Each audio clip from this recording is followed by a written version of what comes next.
नमस्कार, one India Hindi में आपका स्वागत है। भारत की पड़ोसी देश नीति में पश्चिम बंगाल इस वक्त सबसे बड़ा रोड़ा अटका रहा है। दरअसल ममता सरकार ने मार्च महीने से पेट्रापोल और बेनापोल सीमा के रास्ते बांग्लादेश से आयात पर रोक लगा दी थी।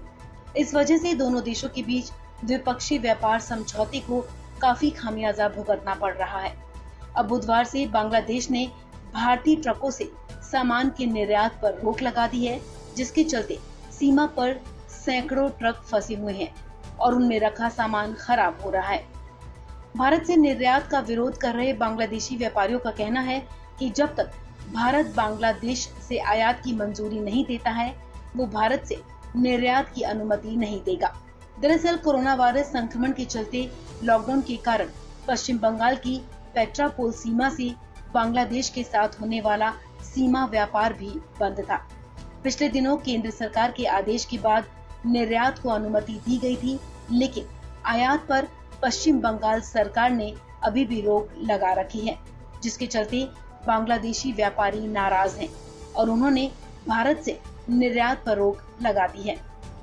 इसके चलते बांग्लादेश के साथ व्यापार अप्रैल और मई में घटकर $424 मिलियन पर सिमट गया है। 2019 से तुलना करें तो इन्हीं महीनों में $2 अरब का मुनाफा हुआ था। आपको बता दें कि लॉकडाउन से एक दिन पहले 23 मार्च से पश्चिम बंगाल ने पेट्रापोल बेनापोल सीमा से बांग्लादेश में आयात निर्यात पर रोक लगा दी थी। 29 अप्रैल को सीमा से आवाजाही दोबारा शुरू हुई, लेकिन 2 मई को कुछ स्थानीय विरोध प्रदर्शन के चलते इसे फिर से रोक दिया गया। 7 जून से केंद्र के आग्रह पर पश्चिम बंगाल सरकार ने सिर्फ निर्यात को अनुमति दी थी। इससे एक दिन में करीब 250 ट्रक बांग्लादेश जाने लगे थे। हालांकि आयात पर रोक से बांग्लादेश व्यापारियों में गुस्सा है। इस पूरे मामले में सबसे हैरानी की बात यह है कि पश्चिम बंगाल ने त्रिपुरा होते हुए बांग्लादेश से आने वाले सामान पर कोई रोक नहीं लगाई है। लेकिन चूंकि दोनों देशों के बीच व्यापार का मुख्य केंद्र पेट्रापोल बेनापोल सीमा है, जिस पर रुकावट के चलते काफी नुकसान हुआ है। इस सीमा से करीब 70% व्यापार होता है। केंद्र की तरफ से ममता सरकार को ये स्पष्ट कर दिया गया है कि उसका ये एक्शन आपदा प्रबंधन एक्ट 2005 के तहत जारी गृह मंत्रालय के आदेशों का उल्लंघन है।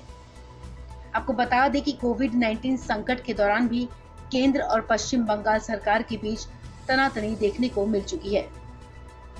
वहीं व्यापार में इस तरह की गंभीर रुकावटों से द्विपक्षीय समझौते के दूसरे पहलुओं पर भी बुरा असर पड़ सकता है।